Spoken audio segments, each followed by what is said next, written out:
This course is about social security for social justice and a fair globalization.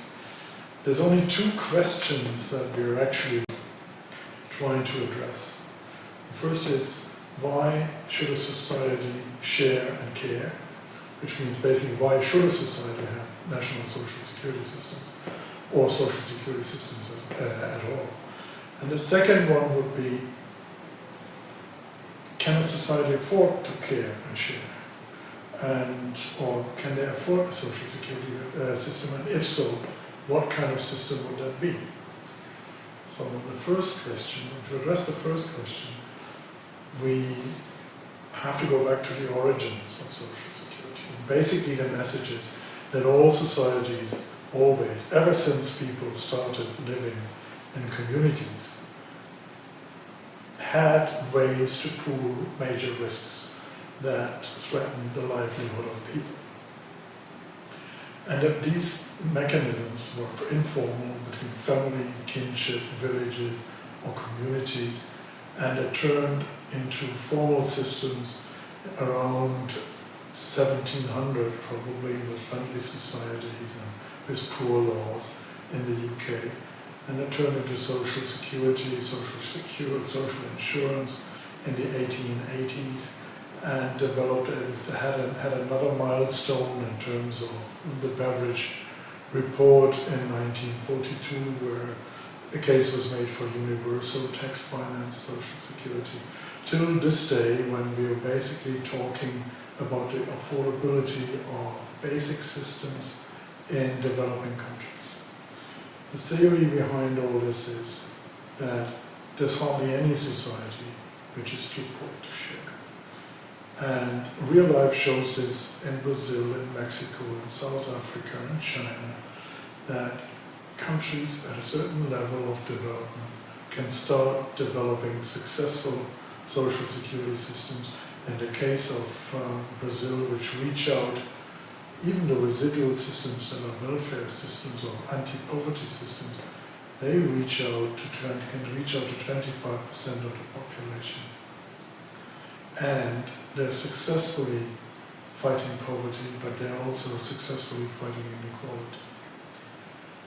So, and even in poorer countries, like some countries in Africa, or countries like Nepal in Asia, basic social security systems that are growing gradually seem to be affordable, or seem to be logically feasible also, logistically feasible. And then, the next question you have to address is, can a society afford it? Afford has many dimensions. Afford has a financial and a fiscal dimension, which can relatively easily be answered. All you need to do is calculate the cost and see whether the country can mobilize the resources to actually finance or bear this additional cost. There's many ways to do this. There's many ways to see whether the fiscal envelope that a country has at its disposal can actually be widened so as to accommodate a basic pension system which could cost less than 1% or around 1% of GDP. There's various ways to increase the fiscal space. Increasing taxes, making tax collection more efficient, introducing social insurance for health, which would free the resources on the government budget for other purposes. So there's ways to do this, there's whole strategies. All of that has to be developed in form of a national dialogue. More interesting is the question, perhaps, can a country economically afford to do this? Would a country remain competitive? Would social protection or investment in social protection actually be an investment in economic performance? We think yes, it will. And it's simply the main argument for investing in social security is that how can a country be productive if a good part of its citizens remain in informality because they're not being educated properly, because they're unhealthy, because they're not being fed properly when they grow up, and they will never become productive members of a workforce that actually be able to exploit their full productive capacity. And as long as you maintain and lock in a good deal of your population in sub-productive occupation and sub-productive activity, a country will never be able to fully develop its economic potential. So there is a good economic case for social security. There is a case that one should start investing in basic social protection systems in order to develop the full productive capacity of its population, and hence create the opportunity for a country to develop higher levels of protection and develop the tax base, which then could finance in turn higher levels of protection.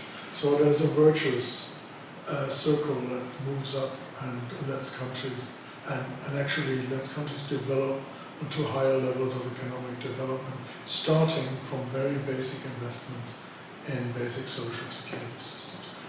The last point we're dealing with is to say, okay, once this has been established, how can this be done, and what would be an ideal vehicle for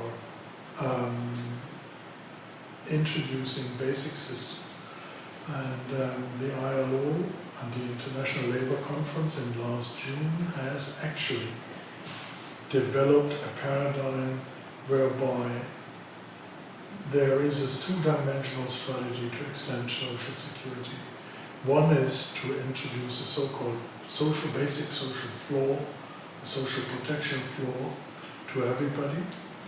And the second dimension is the vertical dimension, that one should aim at introducing higher levels of protection as the economy matures and the fiscal space widens.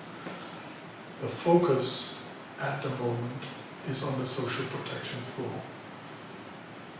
because there is 80% of the global population that does not have sufficient or comprehensive social protection coverage, and hence lives in insecurity, permanent vulnerability.